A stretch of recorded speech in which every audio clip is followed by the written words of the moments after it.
안녕하세요. 사연 읽어주는 남녀입니다. 오늘도 와주셔서 감사드리며 그럼 오늘의 사연 바로 소개해드리겠습니다. 안녕하세요. 저는 얼마 전 결혼한 20대 후반의 여성입니다. 우리 집에는 오랜 아픔이 있었어요. 바로 20여 년 전 온 가족이 함께 놀러간 유원지에서 쌍둥이 언니를 잃어버린 것입니다. 제가 9살 때 있었던 일로 사람이 이리저리 치일 정도로 많은 곳에서 부모님이 정신없이 언니를 찾았던 단편적인 기억만 있습니다. 함께 서서 솜사탕이 만들어지는 것을 구경하고 있던 것이 언니와의 마지막 기억이에요.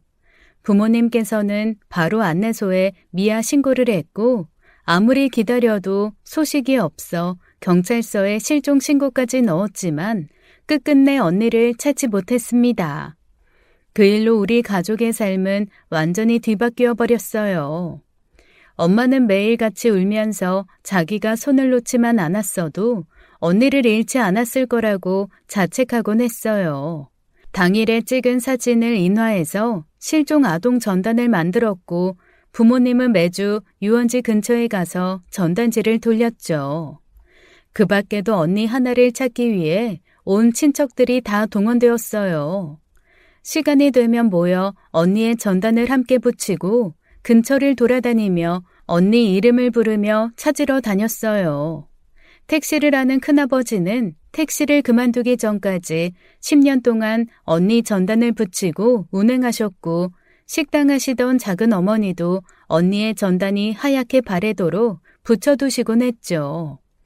어른들은 자주 우리 집에 모여 부모님을 위로했어요.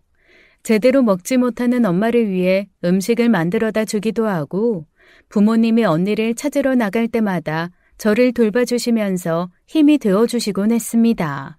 걱정하지 마, 미진 엄마. 미진이 꼭 찾아. 반드시 찾을 거야. 이럴 때일수록 미진 엄마가 더 힘을 내고 기운을 차려야지. 그래요, 형수. 형수부터 기운을 차리셔야죠. 그러다 미진이 찾기도 전에 쓰러져요. 근데 귀신이 고칼 노릇이지. 윤진이랑 서서 솜사탕 만드는 거 푹 빠져서 보고 있었다며. 그런데 갑자기 애가 하늘로 솟았는지 땅으로 꺼졌는지 모르게 사라지는 게 말이나 되느냐고. 언니가 미진이 손 놓고 지갑에서 돈 꺼낸 시간이 5분이 걸렸어? 10분이 걸렸어? 참 기가 막혀. 누가 작정하고 나쁜 맘 먹고 데려간 게 아니고서야 이상하긴 하죠. 주변에서 봤다는 사람 하나 안 나타나는 것도 이상하고. 이게 다 제 잘못이죠. 그날 아는 형님을 만나 이야기하느라 애들을 잘못 봤으니 저 사람 탓이 아니라 제 탓이에요. 그게 어떻게 형 탓이야. 형도 형수도 잘못한 거 없어. 허거운 날 그렇게 자책하니까 몸도 마음도 다 상해 얼굴이 그 지경이 됐지. 형수, 정신 차려야 해요. 미진이 찾으려면 부모가 정신 똑바로 차리고 있어야지. 그렇게 하루가 멀다 하고 자책만 한다고 해서 나타나는 게 아니잖아요. 어른들의 노력이 무색하게도 언니의 실종에 대한 실마리는 전혀 보이지 않았습니다. 그 사이 아빠는 결국 제대로 일을 하지 못해 권고사직을 당하셨고 당장 생활이 어려워져 집을 팔아야 했어요. 갈 곳이 없어진 우리 세 식구가 처음 간 곳은 할머니 집이었습니다. 살던 곳에서 2시간 거리에 읍단위 시골이었고 아빠가 독립하기 전 썼던 방으로 들어가 한 방에서 세 식구가 지냈어요. 아빠는 평일에 알던 고향 선배의 일을 돕고 엄마는 할머니와 함께 밭일과 집안일을 했습니다. 저도 전학 같지만 달라진 집안 분위기와 갑작스러운 환경 변화 때문에 적응하지 못하고 겉돌았어요. 그렇게 버티다 보면 언니도 찾고 살던 집으로 돌아갈 수 있을 줄 알았는데 13살이 될 때까지도 변하는 건 없었습니다. 게다가 우리를 더 힘들게 하는 건 할머니의 태도였어요. 처음엔 지나가는 혼잣말로 그러게 왜 애를 잃어버려서 라고 던지던 한마디가 2마디가 되고 3마디가 되면서 그쯤에는 입만 열면 엄마를 탓하는 말만 해댔어요. 거봐. 이건 식으면 바로 냉장고에 넣어놔야 안 쉰다고 말했냐 안 했냐. 하여간 엄마란 것이 정신머리를 저렇게 놓고 사니 제 자식도 놓치지.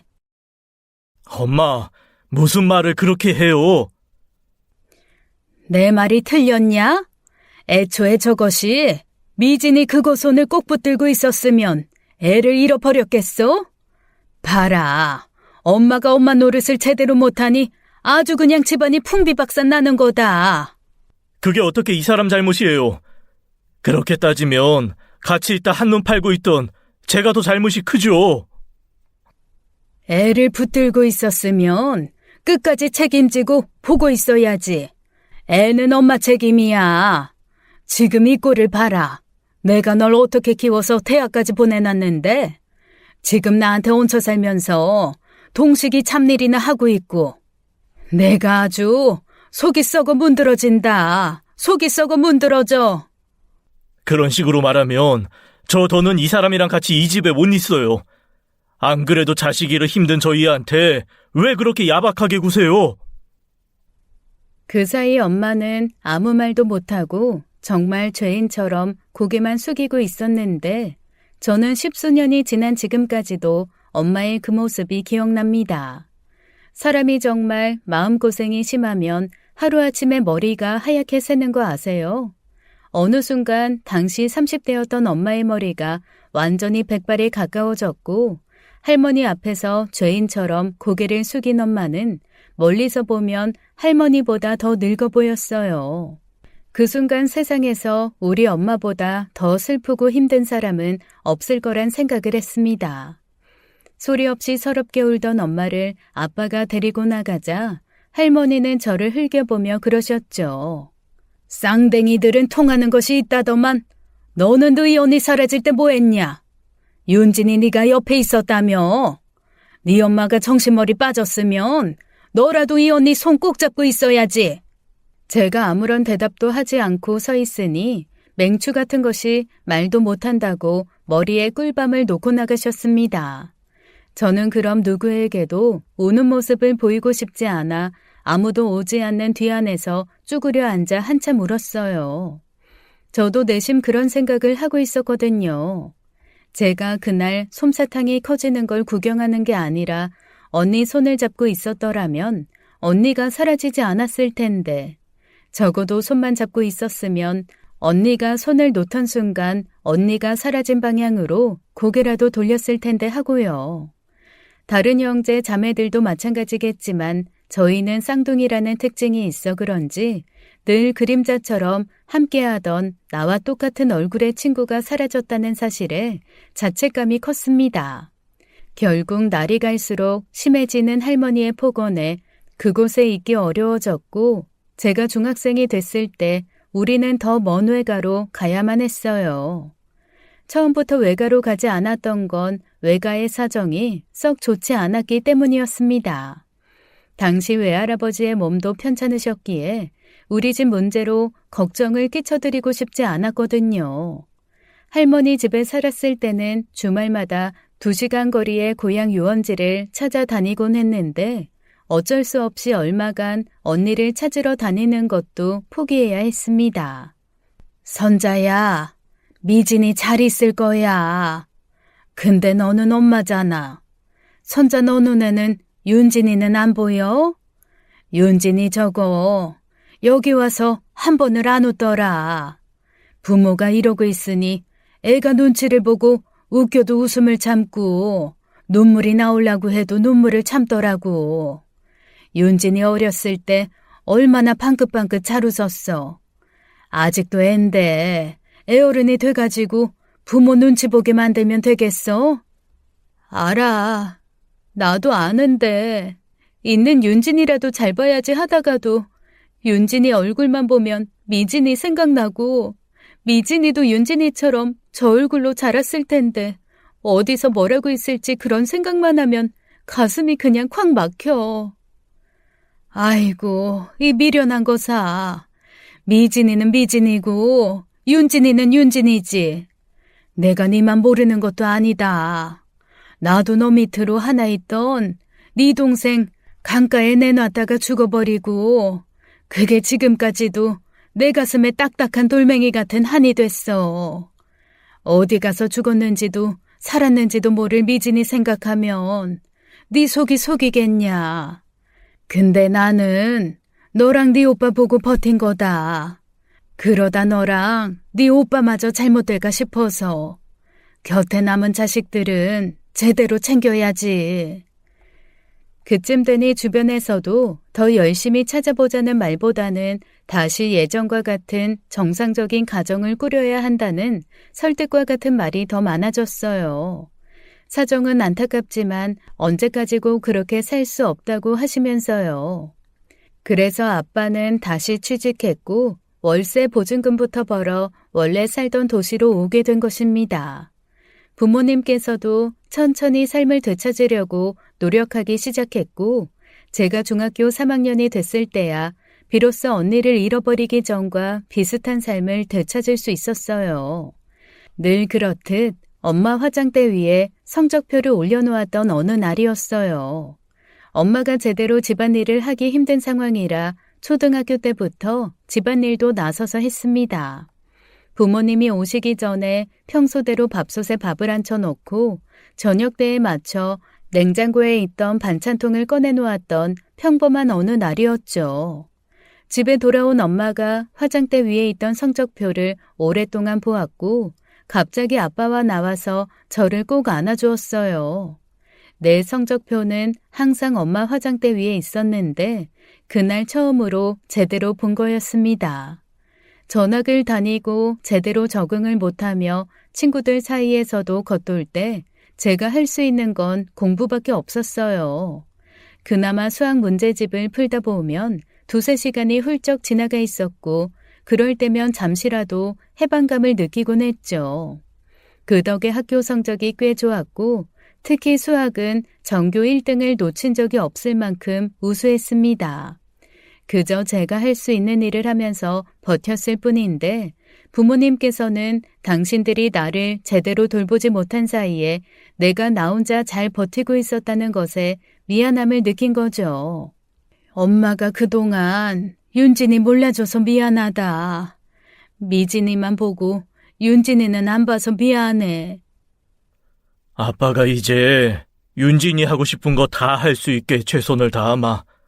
윤진이 너는 그저 더는 집안일 걱정하지 말고 공부도 뭐든 하고 싶은 거 해라. 아빠가 미안하다. 그렇게 저희는 조금씩 언니가 돌아오지 않을지도 모르는 현실을 차차 받아들이며 살기 시작했습니다. 그렇다고 우리가 언니 찾는 것을 포기한 것은 절대 아니었어요. 그 사이에도 아빠는 시간이 날 때마다 틈틈이 언니가 사라진 유원지를 찾았고 차에 전단을 놓고 나오면서 역이나 시장처럼 사람이 많이 모이는 곳에 가서 전단을 돌렸습니다. 그러면서 언니를 봤다는 언니와 비슷하다는 연락은 수도 없이 받았지만 허탕이었어요. 심지어 아빠는 초창기 전단을 만들 때 사용했다는 이유로 011 번호를 끝까지 유지하셨어요. 혹시라도 그 번호로 연락이 올까봐 남들이 다 스마트폰으로 바꿀 때도 핸드폰이 고장나면 중고 폴더폰을 사다가 나라가 허락하는 그 순간까지도 010으로 바꾸지 않았죠. 그렇게 언니를 잃어버린 지 20년이 가까운 세월이 흘렀고 저는 솔직히 조금씩 마음을 놓기 시작했습니다. 마음고생으로 또래 부모님보다 훌쩍 늙어버린 부모님 얼굴을 볼 때마다 마음이 아팠어요. 이제 와서 20여 년 전에 잃어버린 자식을 찾는다는 건 기적에 가까운 일인지라 현실을 받아들여야 한다고 생각했죠. 그런데 세상에 기적은 있었습니다. 말로 표현하기 힘든 기적이 우리 가족에게도 오는구나.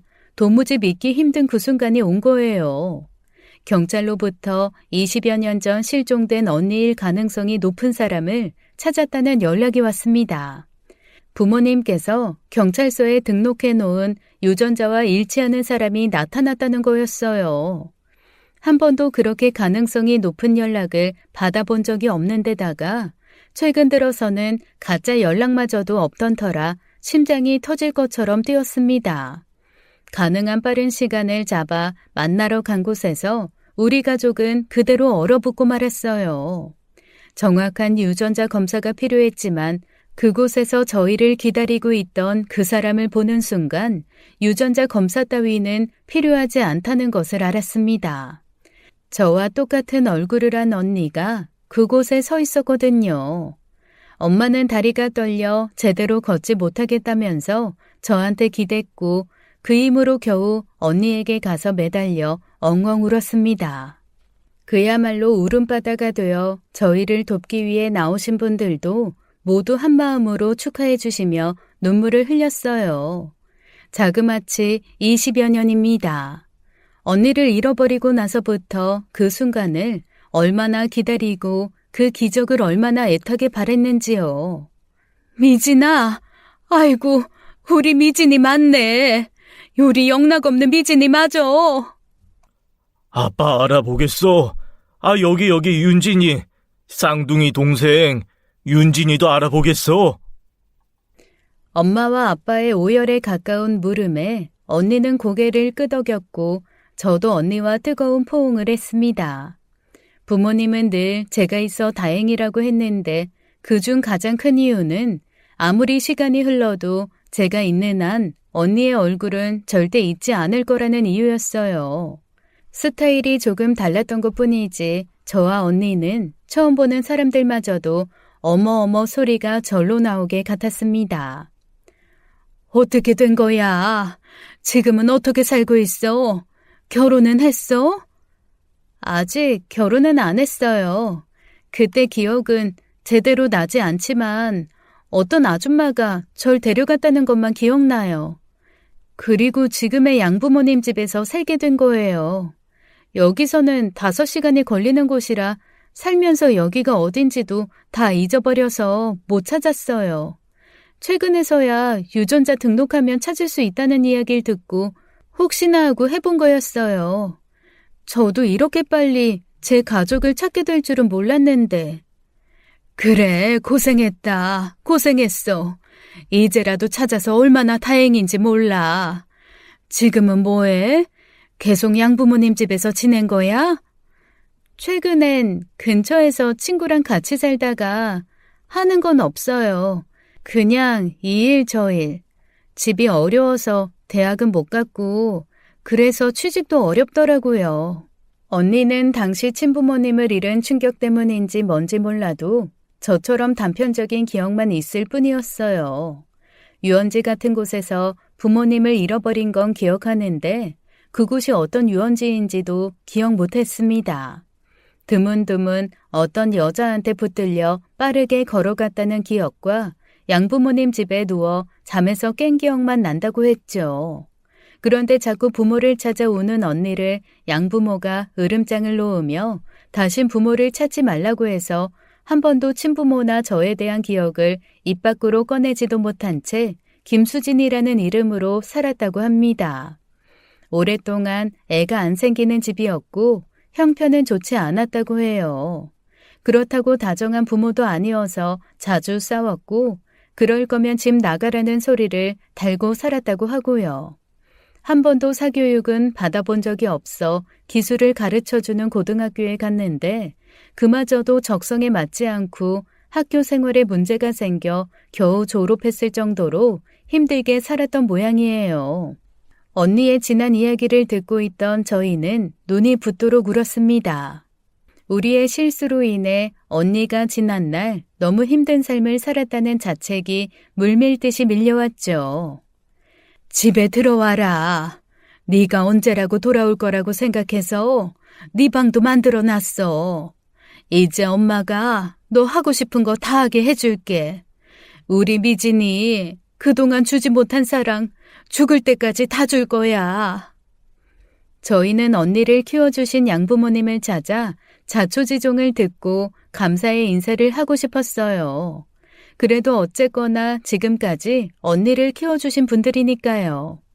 하지만 그럴 만한 사람들이 아니라며 언니가 원하지 않았습니다. 힘들게 자랐어도 건강하게 잘 키워주지 않았냐며 인사하고 싶다는 말에도 그 사람들이 자기를 사서 키운 거나 다름없는데 신고 안 하는 것만으로도 충분하다면서 거절하더라고요. 그로부터 일주일 뒤 언니는 우리 집으로 들어와 살게 되었습니다.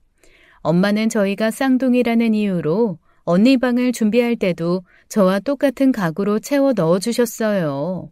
물론 언니의 방은 누구도 살지 않았으니 생활감도 없고 물건도 부족했지만 앞으로 언니가 살아가면서 필요한 건 전부 지원해 주시겠다고 했죠. 그렇게 차고 넘치는 형편은 아니어도 부모님 모두 일을 하고 계셨고 저도 일을 하고 있었으니 당장 생활력이 없는 언니가 뭔가 배우고 싶다고 한다면 저도 적극 지원해 줄 생각이었어요. 처음 몇 주간은 너무 행복했습니다. 잃어버린 반쪽을 찾았다는 생각에 방이 따로 있는데도 밤마다 같은 침대에서 자면서 이런저런 이야기를 나누었죠. 넌 그래서 곧 결혼해? 내년에 결혼하려고 생각 중이야. 언니는 남자친구 없어? 나는 없지. 예전엔 있었는데 지금은 없어. 너 남자친구는 어떤 사람이야? 나보다 1살 많고 증권사 다니는 사람이야. 실은 대학 때 만났던 남자친구 선배라 알고 지내다가 2년 전에 우연히 만나서 사귀게 된 거 있지? 알고 보니까 그때도 나한테 마음이 있었는데 후배 여자친구라 그냥 포기했었는데 이렇게 인연이 된 거야. 신기하지? 와, 그런 인연도 있어? 되게 영화 같다. 대학은 어디 나왔어? H대 나왔어. 언니는 하고 싶은 거 없었어? 나는 공부는 못했어. 요즘엔 뭐 개나 소나 다 대학 간다던데. 집에 돈이 없어서 돈 주고 가는 대학도 못 갔지 뭐. 아, 언니, 지금이라도 언니 가고 싶은 대학이나 하고 싶은 공부 있으면 말해. 내가 도와줄게. 이제 와서 대학은 무슨, 하고 싶은 것도 딱히 없어. 얼마 전까지만 해도 괜찮은 남자 있으면 빨리 시집이나 가서 평범하게 살았으면 했지. 가진 것도 없고 별 볼 일도 없는 집안이니 괜찮은 남자 만나기도 쉽지 않고. 무슨 그런 소리래. 나이 40에도 대학 가서 제2의 인생 사는 사람도 많은데 아직 30도 안 된 언니가 그런 소리 하면 그분들 다 화날걸? 지금부터 차근차근 해보자. 언니가 살고 싶은 삶을 만들어서, 언니가 지금에 와서 가족이라도 찾은 것이 어디냐고. 자기 평생 후는 이번에 다 쓴 것 같다고 이 정도면 만족한다고 했지만 가족들 마음이 어디 그런가요?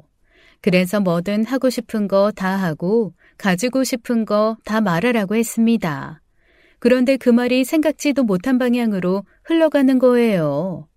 제 방에 있는 물건들이 하나둘 사라지기 시작하더니 그게 언니 방에서 나오는 일이 잦았습니다. 쿠션, 아이라이너, 립스틱 같은 화장품부터 가방, 옷에서부터 방을 꾸미는 사소한 소품과 화분, 나아가선 다이어리 같은 지극히 개인적인 물건까지요. 물건 사라질 때야 몇 번이고 그럴 수 있겠거니 빌려 쓰고 나눠 쓸 수 있겠거니 했어요. 그래도 제가 쓰던 거라 필요한 거 있으면 같이 쇼핑 가서 똑같은 걸로 사자고 하기도 했고요. 그런데 이상하게 사달라는 말은 안 하고 제 물건을 그렇게 가져다 쓰는 거예요. 거기다 다이어리까지 가져가는 건 이해가 안 되었죠.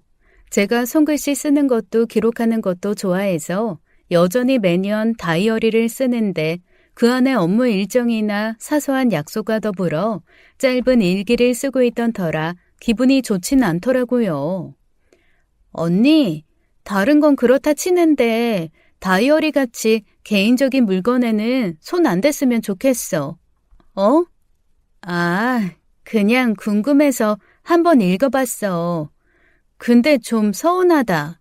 우리 예전엔 비밀 같은 거 없었던 것 같은데. 비밀이라서가 아니라 그냥 그건 내 다이어리잖아. 누가 다이어리를 다른 사람이랑 공유해. 우리끼린 그럴 수 있는 거라고 생각했어.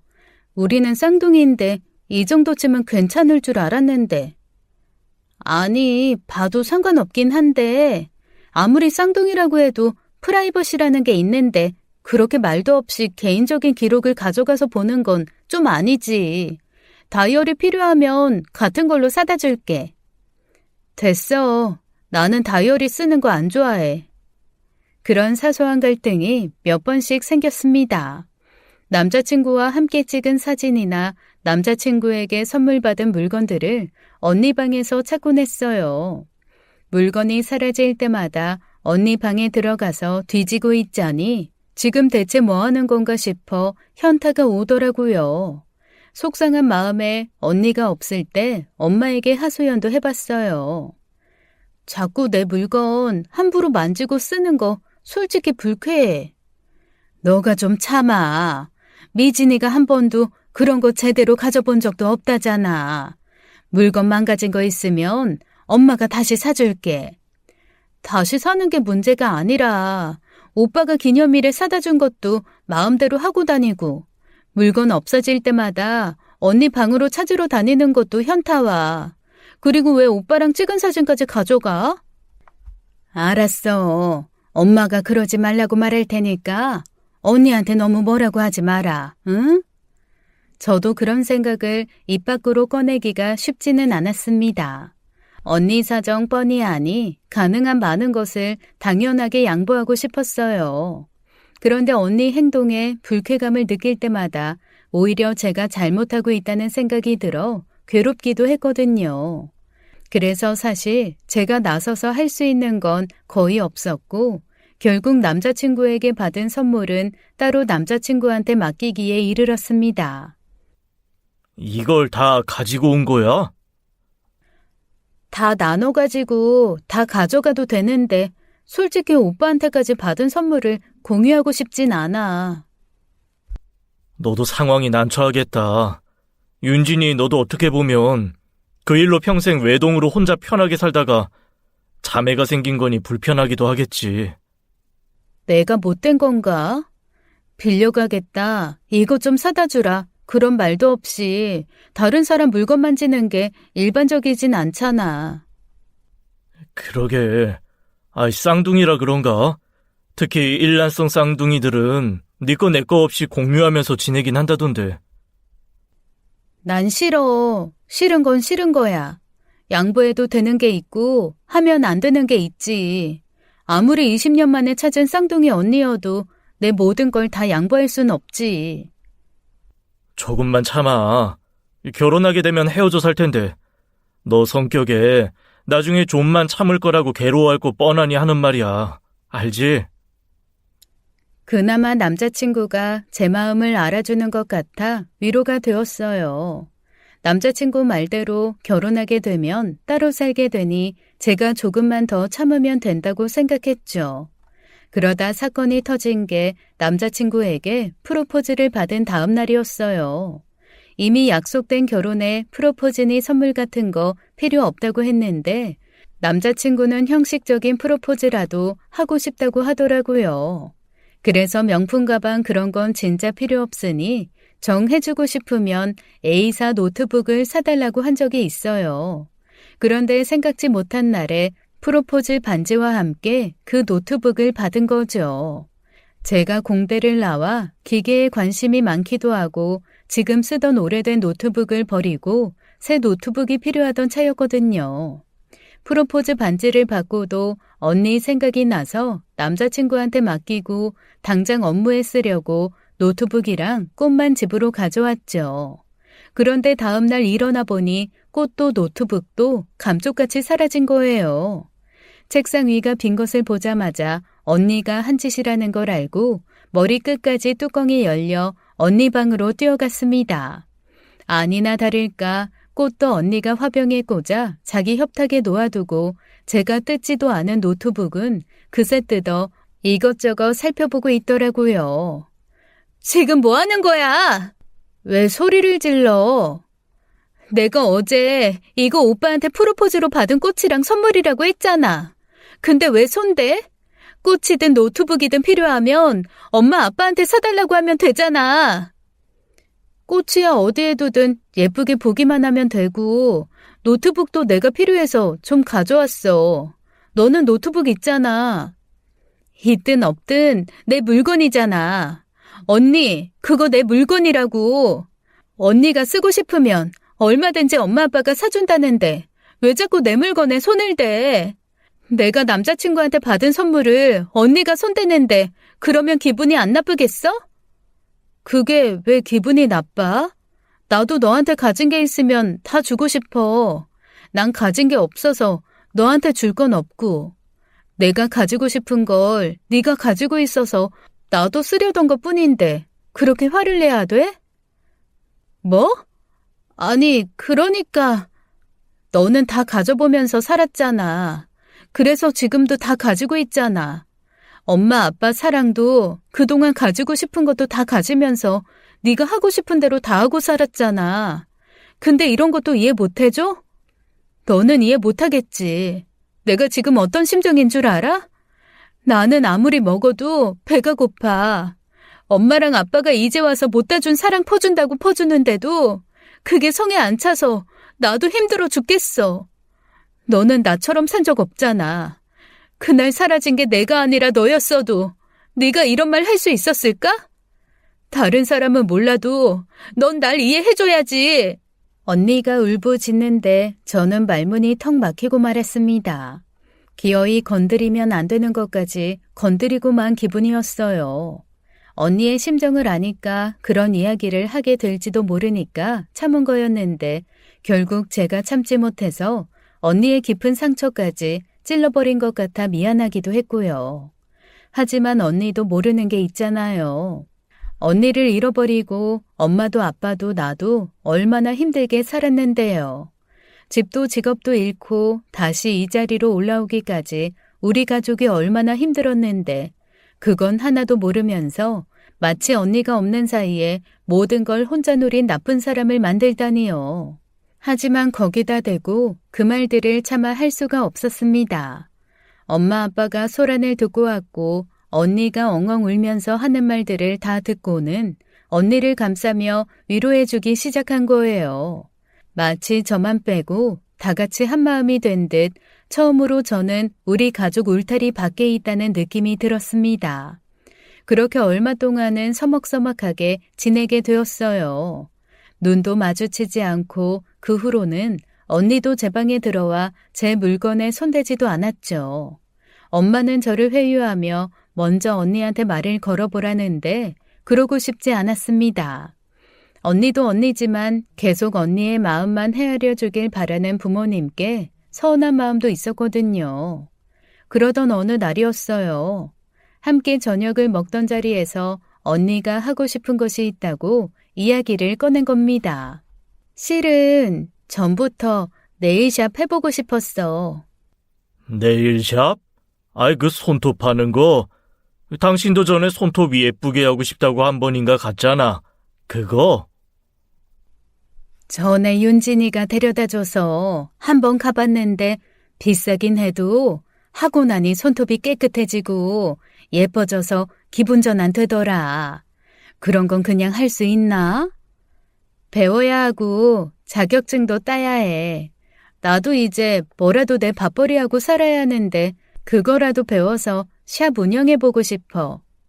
그래, 좋은 생각이다. 뭐라도 하고 싶은 게 생겼으니 얼마나 다행이야.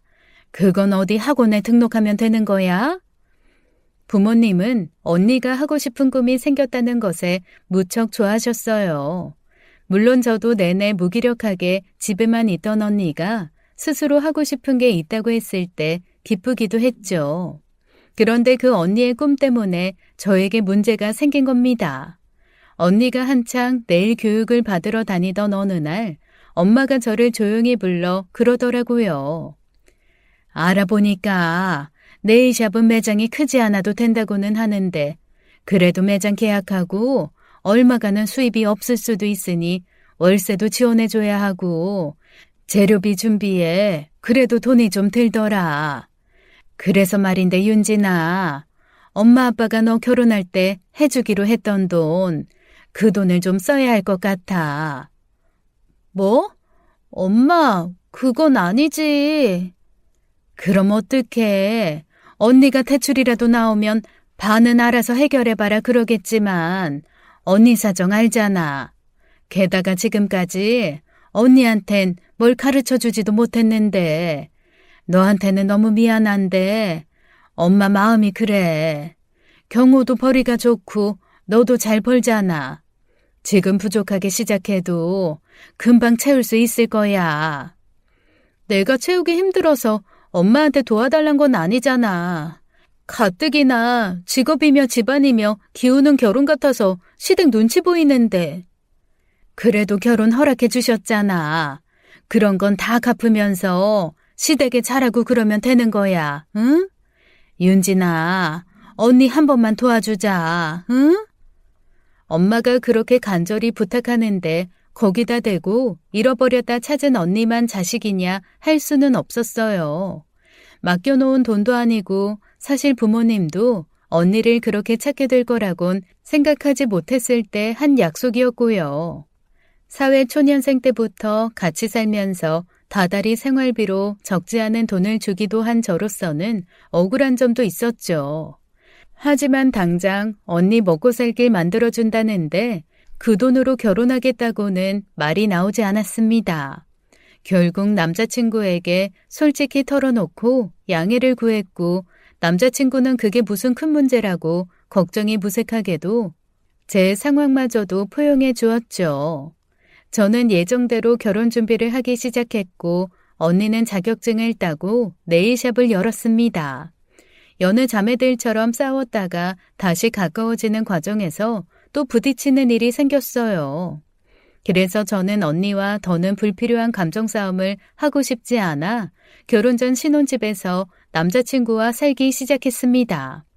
혼인신고를 한 뒤라 정확히는 남자친구가 아닌 남편이었죠. 그때까지만 해도 언니가 거기까지 따라와 드나들 줄은 몰랐던 거예요. 남편과 저녁 식사를 하려고 하던 차였어요. 갑작스러운 초인종 소리에 가보니 언니가 와 있던 거예요. 누구야? 처형인데? 언니? 갑자기 언니가 왜? 당신이 오라고 한 거 아니야? 내가 언니를 우리 집에 왜 불러? 언니 불편해서 집 나온 건데. 누구에게도 언니가 올 거라는 연락을 받지 못한 터라 혹시 엄마 심부름으로 왔나 했더니 그게 아니었어요. 혼자 저녁 먹기 심심하다고 일 끝나고 집에 돌아오는 길에 굳이 돌아 우리 집에 들른 거였습니다. 언니가 신혼집에 오는 게 좋지는 않았어요.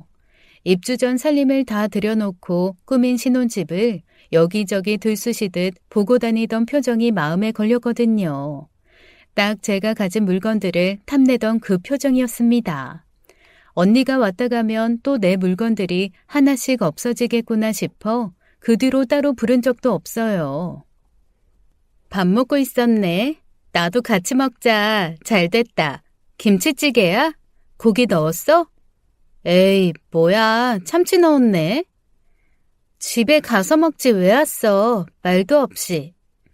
너 하나 나갔다고 집이 엄청 썰렁하더라. 제부, 같이 먹어도 되지?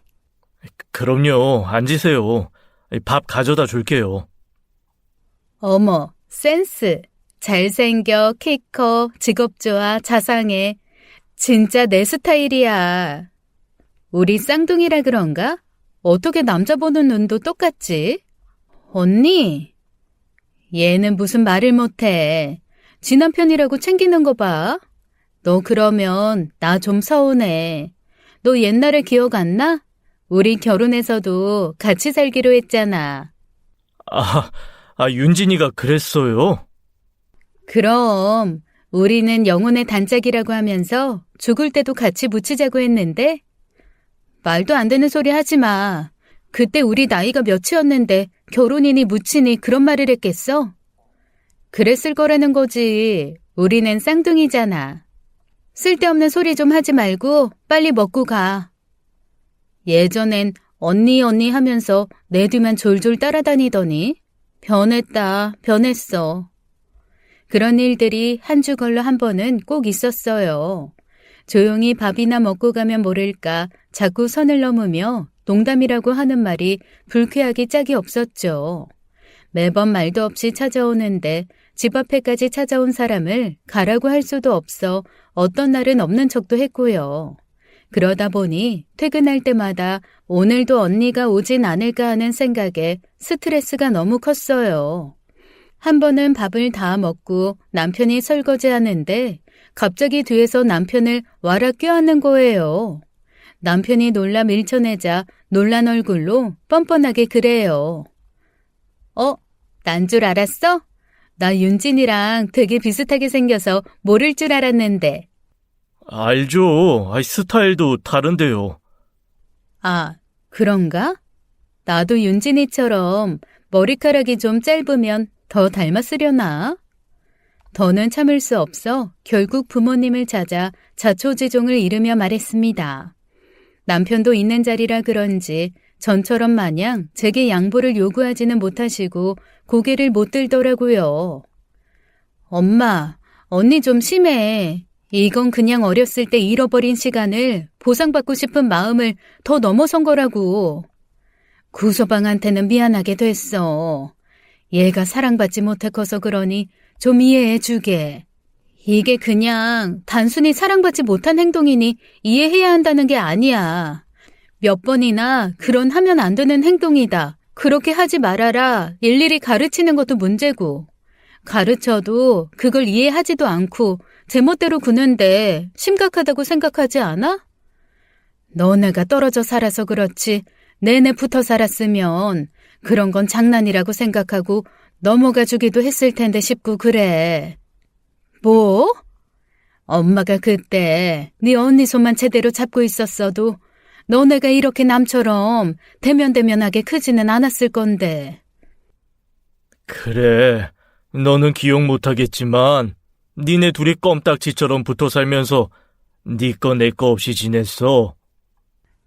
네 거 내 거 없이 지냈다고 결혼에 독립한 내가 내 남편도 언니 거라는 거야? 아빠, 지금 언니 하는 행동 충분히 선 넘고 있고 이대로 뒀다간 사위한테 더 창피한 일 생겨. 이 사람이라고 언제까지 내 언니란 이유로 참고만 있을 것 같아? 미안하네, 구서방. 내가 잘 알아듣게 다 이루고 집에 찾아가는 일 없게 할 테니 걱정 마. 사위가 있으니 그나마 중재하겠다고 한 거지만 부모님의 말에는 여전히 이해를 바라는 마음이 깔려 있었어요. 살면서 부모님이 제 편이 아니었던 순간은 한 번도 없었고 늘 제 의견을 존중받으면서 자랐던 터라 부모님에 대한 실망도 컸죠. 언니 사정을 고려하더라도 너무 언니의 행동을 그저 감싸기만 하는 것은 분명히 잘못된 것이었으니까요.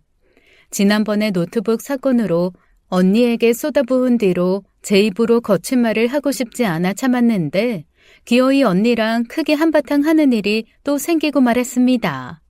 언니가 머리 모양이며 옷 스타일을 바꾸더니 얼핏 보면 낯선 사람들은 저희 둘을 구분하기 어려울 정도로 똑같은 행색으로 나타난 거예요.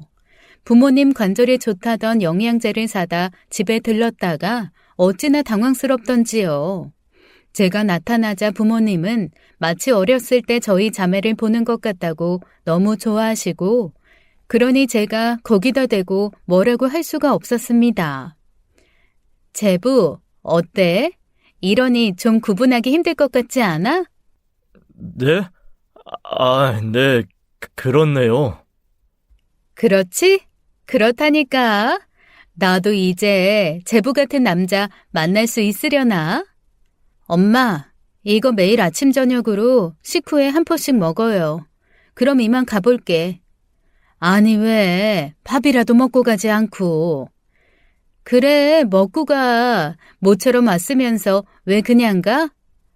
먹고 왔어. 가볼게. 그리고 당황스레 인사하는 남편을 끌고 나와 씩씩거렸죠. 언니가 단순히 저를 따라하려 하는 게 화가 나는 건 아니었습니다. 자꾸 내 것을 탐내는 것이 눈에 보여 화가 나는 거였어요.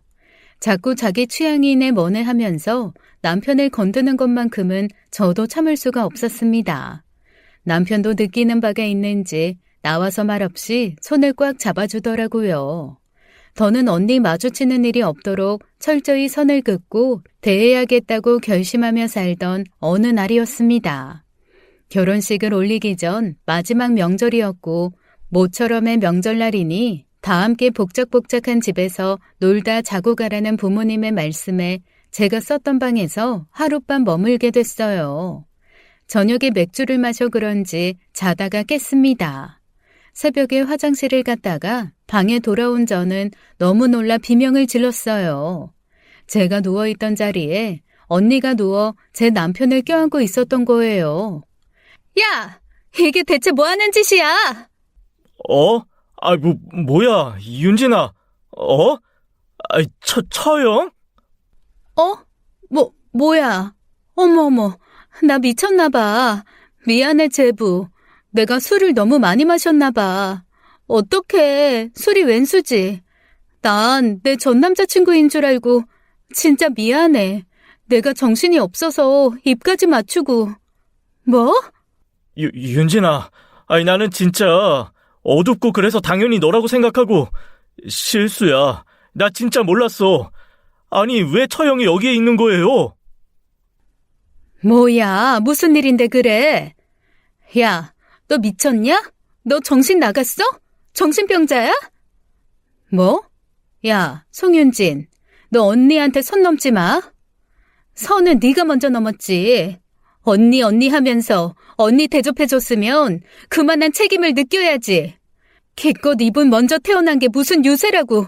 이게 진짜? 뭐? 너 말 다 했어? 실수라고 했잖아. 넌 살면서 실수 안 해? 사람이 술에 취해서 실수 좀 할 수 있는 거 가지고. 실수? 웃기고 있네. 야, 실수는 무슨 실수야? 나 화장실 가는 사이에 일부러 기다렸다는 듯이 들어와서 벌인 일이겠지. 왜들 이래? 송윤진, 그만해. 그만하긴 뭘 그만해. 아빤 사위 앞에서 창피하지도 않아? 지금 이게 누구 편을 들어야 하는 건지 모르겠어? 아빠가 저렇게 오냐오냐 하면서 30 앞둔 딸을 9살 애 키우듯 하니까 저게 정신 못 차리고 저러는 거 아니야. 야, 나도 너처럼 자랐으면 이렇게 되진 않았어. 나도 이 집에서 멀쩡히 자랐으면 공부도 잘했을 거고 좋은 직장에 제부같이 능력 좋은 남자 만나서 결혼했겠지. 네 삶이 내 삶이 될 수도 있었던 거라고.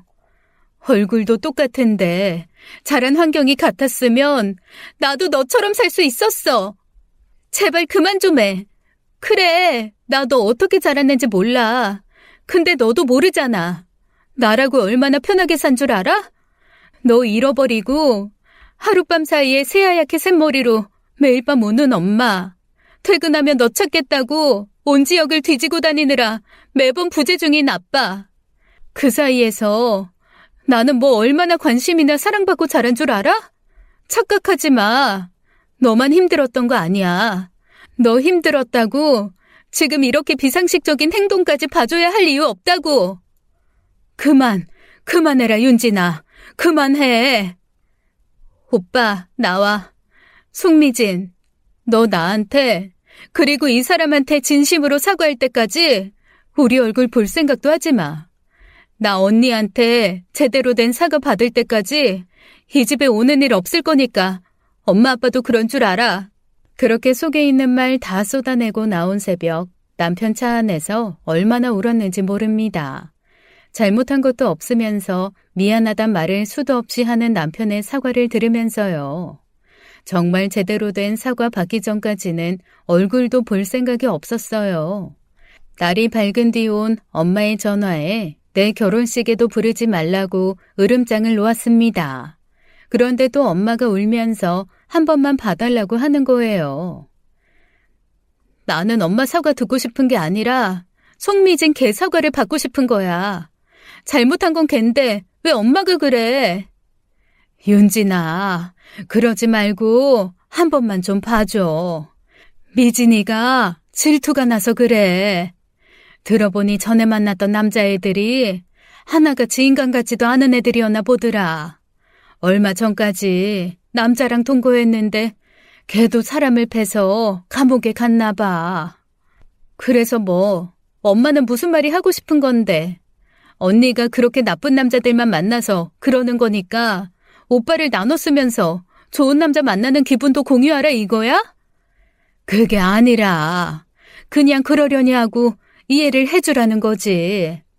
나는 그냥 걔가 그러는 게 다 내 탓 같고 그래.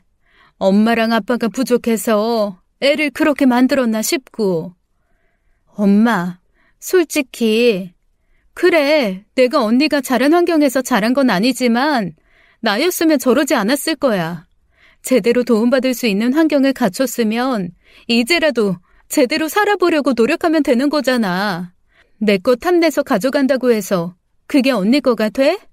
나인 척 내 남편 껴안고 입 맞춘다고 해서 내 남편이 지 남편 되는 거냐고. 그렇게 이해받을 수 있는 일이라고 생각하면 엄마 친구며 친척들한테 다 붙들고 물어봐. 지금 이게 상식적으로 이해하고 넘어갈 수 있는 일인지. 그래도 너는 쌍둥이 동생. 제발 그만 좀 해. 그놈의 쌍둥이. 쌍둥이가 뭐. 쌍둥이니까, 쌍둥이 동생이니까, 쌍둥이 언니니까 아주 족쇄 같아. 걔 이야기할 거면 다시는 전화하지 마. 언니만 찾으면 20여 년 전 잃었던 우리 집의 웃음이 되돌아올 줄만 알았어요. 실은 이미 언니가 없는 사이에 우리 가족은 나름의 삶을 다시 만들었던 것이었고 언니가 오면서 다시 망가진 것뿐이었죠. 내 결혼 자금까지 가져가 하던 네일샵도 제대로 하지 않고 힘들다는 핑계를 대며 손님도 없는데 사람을 써서 겨우 월세 정도만 건지고 있다고 하더라고요. 앞으로 어떻게 할 거냐고 해도 부모님은 애초에 언니를 찾아 사정을 들은 순간 죽기 직전까지 어떻게든 본인들이 책임지기로 마음먹었던 것 같습니다. 나이가 있으니 언제까지고 계속 일하기 어려울 것이고 결국 살던 집도 언니 앞으로 해줄 작정이었겠죠. 그걸 알면서도 저는 이해하려고 했습니다. 이해란 그런 곳에 쓰는 말이죠. 언니가 자기 삶을 찾아가려 고군분투하고 노력하는 모습을 보였다면 부모님 유산이 100% 언니한테 간들 아깝지 않았을 거예요. 그렇게 제대로 된 사과를 받지도 못한 채 결혼식 날이 다가왔습니다. 언니가 결혼식장에 나타나지 않았으면 하는 바람은 여전했지만 온다고 해도 뭐 별수는 없었어요. 언니는 신경 쓰지 말고 그저 제 결혼식이나 무사히 끝나길 바랬습니다. 그런데 신경 쓰지 않을 수 없는 상황이 된 거예요. 뒤늦게 나타난 언니의 꼴을 보고 미리 도착한 친지들이 입을 다물지 못했습니다. 몸매를 다 부각하는 딱 붙는 새하얀 웨딩드레스를 입고 머리에는 새하얀 리본을 달고 온 거예요. 발등을 덮는 원피스라고 봐줄 수 있는 형태도 아니었고 그대로 어느 식장에 들어가든 어색하지 않은 꼴이었습니다. 저랑 얼굴도 같다 보니 때마침 들어온 제 회사 동료는 그게 저인 줄 알고 환하게 웃으며 축하하는 거예요. 어머 윤진아, 너무 잘 어울린다. 얘 진짜 선남선녀 커플이 따로 없어. 뭘요? 너무 감사해요. 그 사이에서 자기 식인 양 축하받는 언니의 꼴도 가관이 아니었고요. 미리 와서 저와 인사하고 사진까지 찍은 하객들은 신부 대기실 밖에 나타나 서 있는 언니를 보고 기함을 했습니다. 이미 하객들이 와 있는 상황이고 더군다나 시댁 어른들까지 와 있는 상황에서 그게 무슨 망신인가요? 멀리서 엄마와 아빠가 나무라며 구석으로 몰고 가는 것을 보면서 얼굴이 새빨갛게 달아오르는 것이 느껴졌습니다. 당장이라도 소리 지르며 머리채를 잡고 싶은 심정이었어요. 도우미분의 만류에도 부케를 내려놓고 밖으로 나가 구석으로 몰린 언니를 직원 사무실로 끌고 가 몰아붙였습니다. 야, 송미진! 정신병원이라도 들어가야 정신 차릴래? 너 축하하러 온 거야. 얼굴이 같다고 착각한 사람 잘못이지 내 잘못이니? 농담도 못해? 좋은 날에. 그 좋은 날 네가 다 망치고 있잖아. 이러려고 돌아왔어? 내 거 다 빼앗아서 엉망으로 만들려고 내 속 뒤집어 놓는 거야? 네 거 뺏는 게 아니라 내 거일지도 모르는 거 찾는 거야. 왜 너는 자꾸 너 걸 뺏는 거라고 해? 내가 이 집에서 살았으면 이날이 내 결혼식이었을 수도 있잖아. 네 남편이 내 남편일 수도... 저는 참지 못하고 언니의 뺨을 있는 힘껏 후려쳤습니다. 할 수만 있다면 거추장스러운 드레스를 벗어던지고 미친 듯이 치고 싶었어요. 살면서 누구에게도 손찌검한 적이 없던 제게 그럴 힘과 실행력이 있을 수 있다는 것이 놀라울 정도였습니다. 언니의 비명이 들리니 밖에 있던 부모님이 들어왔고 저는 놀라 바라보고 있던 사촌동생에게 부탁했어요. 남자인 사촌동생들이나 오빠들을 써서라도 식장 밖으로 내보내달라고. 어떻게 해서든 식이 진행되는 동안 밖으로 나올 수 없게 해달라고 말이에요. 그렇게 해서 겨우 결혼식을 치렀습니다. 이미 하객들에게 우리 결혼식이 있는 그대로 보이지 않았겠죠. 보지 않은 사람들도 본 사람들에게 이런저런 이야기를 전해들으면서 함께 행진하는 순간에도 축가를 듣거나 부모님께 인사를 하는 순간에도 수군덕거렸을 겁니다. 그런 생각을 하니 식 내내 눈물이 멈추지 않았어요. 그날 찍은 결혼사진은 꺼내보지도 않을 만큼 엉망이었습니다. 그렇게 식을 끝내고 다음날 신혼여행을 위해 출발하려던 차였어요. 핸드폰이며 지갑, 여권을 넣어 준비해놨던 파우치가 보이지 않았죠. 이상하다. 내가 분명히 내 가방에 넣어뒀는데 너가 하도 신신당부해서 분명히 엄마, 당장 내일이 출국인데 여권이 없으면 어떻게 가라고. 아니, 가만히 있어봐. 분명히 있을 거야. 있을 건데. 넣어놨던 가방에 있을 거라던 제 파우치는 보이지 않았고 출발하기 직전까지도 결국 찾을 수가 없었습니다. 그래서 어쩔 수 없이 저희는 급한 대로 긴급 여권을 신청해 수속하기로 했어요. 핸드폰이야 당장 없어도 갔다 와서 사도 되는 것이었으니까요. 결혼식도 망치고 신혼여행 길도 험난한 데다가 출발하기 전 시부모님 표정이 무척 좋지 않아 절망적이었습니다. 사실 그런 기분으로는 신혼여행을 가고 싶지도 않았어요. 그렇다고 언니를 찾아가 따진다고 한들 변하는 것도 없었고요. 공항에 가서 긴급 여권을 신청하고 수속하러 가서 저의 그 황당한 불행은 거기서 끝이 아니라는 걸 알았습니다. 이미 발권 완료가 된 티켓인데요. 네? 그게 무슨 말씀이세요? 어머, 아까 분명히 발권하셨던 것 같은데. 네? 그 순간 가슴이 얼마나 뛰던지요. 설마 하며 남편을 바라보는데 남편의 핸드폰으로 카톡 메시지가 왔습니다. 그것도 제 이름으로 말이에요. 자기야, 어디야? 나 먼저 들어가 있을게. 그러니까 언니가 제 핸드폰과 신분증이 든 지갑, 여권을 가지고 출국하려고 했던 거였어요. 제가 간과했던 것이 있는데 핸드폰이 얼굴 인식으로 열립니다. 늘 생각 없이 사용했던 기능이라 언니가 똑같은 얼굴을 이용해서 제 핸드폰을 활용할 수 있을 거란 생각을 못했던 거예요. 너무 기가 막히고 황당해서 바로 전화를 걸었는데 안 받더라고요. 얼굴이 같으니 여권과 티켓만 있으면 그냥 통과되는 줄 알았겠지만 아무리 쌍둥이라도 지문은 다르죠. 아주 낮은 확률로 지문이 같거나 혹은 지문에 문제가 있다고 판단해서 직원이 그냥 통과시켜줄 수도 있죠.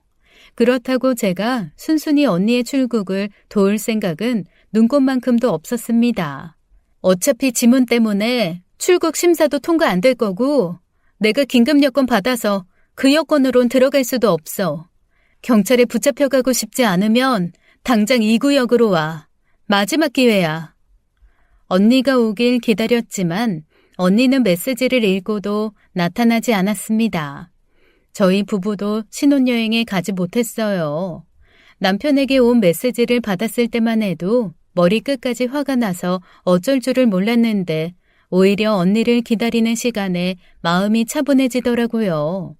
저는 바로 경찰에 언니에게 여권을 도둑맞은 사실, 그 여권으로 출국을 시도한 사실을 신고했습니다. 어지간하면 그냥 넘어가자고 했을 남편도 바로 변호사 지인을 찾아 상담 날짜를 잡고요. 아무리 가족 간일지라도 불순한 의도로 제 여권을 사용했고 출국을 시도하려고 했으니 죄가 가볍지 않았어요. 거기다 제가 절도죄로 고소했거든요. 여권과 신분증을 비롯해 그간 저에게 말도 안 하고 가져갔던 물건들을 들어서요. 거기다 언니 때문에 가지 못한 신혼여행 비용에 대한 손해배상 소송도 함께 걸었습니다. 그러니 여권법 위반에 출입국 관리법 위반까지 아주 문제가 복잡해졌죠. 거기까지 하니 그제야 전화가 오더라고요. 문제가 심각해졌어. 내 앞으로 네가 한 고소만이라도 좀 취하해줘. 잘못한 게 있으면 벌 받아. 이렇게까지 해야겠어? 미안해. 내가 잠깐 미쳤었어. 진짜 출국할 생각은 아니었어. 그냥 네가 결혼식장에서 날 그렇게 망신 준 것도 화가 나고 나는 가족을 찾고도 변한 게 없는 것 같은데 넌 좋은 남자 만나서 결혼한다고 하니까 회방 놓고 싶은 마음에 그런 거야. 이제 와서? 모든 걸 다 망쳐놓고 이제 와서 네 상황이 불리해지니까 사과해야겠다 싶어? 내가 고소 안 했으면, 신고 안 했으면 영영 그럴 마음도 없었겠지. 그러면 어쩌라고? 솔직히 내 말이 틀린 것도 아니잖아. 넌 왜 날 그렇게 이해를 못 해줘? 왜 계속 네가 가진 게 네 거라고만 생각을 하냐고. 내가 너처럼 살았으면. 저는 더는 듣지 않고 끊어버렸습니다. 벽에 대고 아무리 바른 말을 하고 정신을 차리라고 한들 그게 먹히나요. 그리고 바로 언니 번호를 차단했고 남편 핸드폰으로도 차단을 해놨어요. 언니를 차단하니 엄마 번호로 오기 시작했는데 엄마한테도 엄마 아빠 전화로 언니 목소리가 들리면 두 분 전화도 차단하겠다고 엄포를 놓았습니다. 두 분 다 본인이 죄인이라면서 하소연하기에 슬프지만 결국 두 분과도 거리를 둬야겠다고 판단했어요.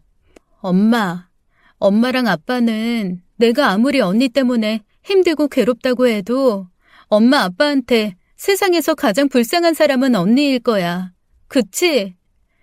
윤진아, 알아. 언니가 잘못했고 지금 네 마음 어떤지 엄마랑 아빠 충분히 이해해. 어떻게 할지 고민해보자.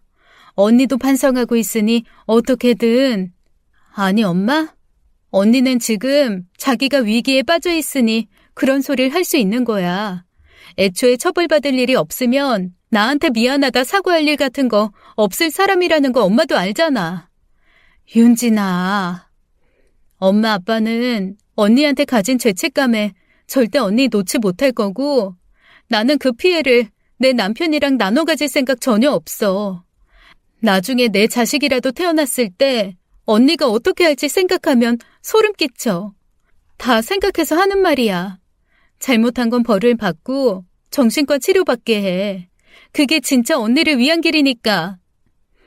그 뒤로 반년이 넘었지만 한 번도 집에 따로 연락한 적은 없어요. 언니는 법정에서 자기 여권인 줄 알고 출국하려고 했던 거라고 했지만 태어나 한 번도 여권을 만든 적이 없었고 정황상 거짓 주장을 하고 있다는 것이 저와 했던 통화 녹음 증거로 밝혀졌죠. 내가 자기 물건을 뭐든 써도 된다고 했다고 절도가 아니라고 주장을 했지만 여권과 신분증 그리고 핸드폰을 말없이 가져갔다는 것도 명백한 증거가 있어 실형을 피할 순 없었습니다. 가장 불쌍한 건 부모님이지만 저는 부모님처럼 언니를 한도 끝도 없이 받아주고 싶진 않습니다. 내가 없었던 만큼 언니가 그 자리를 채우고 나야 부모님의 죄책감이 좀 덜어질까요? 저에 대한 미안한 마음에 언니를 위해서가 아니라 나를 생각하며 사과할 수 있는 날이 올까요? 마음이 편한 것은 아닙니다. 이런 상황에 견디다 못해 부모를 외면하고 사는 제 심정을 이해받지 못하더라도 살기 위해 이렇게라도 해야 할 것 같아요. 위로받고자 사연을 보내게 되었고 질타하시더라도 그것마저 겸허히 받아들이겠습니다. 지금까지 사연 읽어주는 남녀였습니다. 끝까지 시청해주신 여러분 감사드리며 저희는 다음 사연으로 돌아올게요. 감사합니다.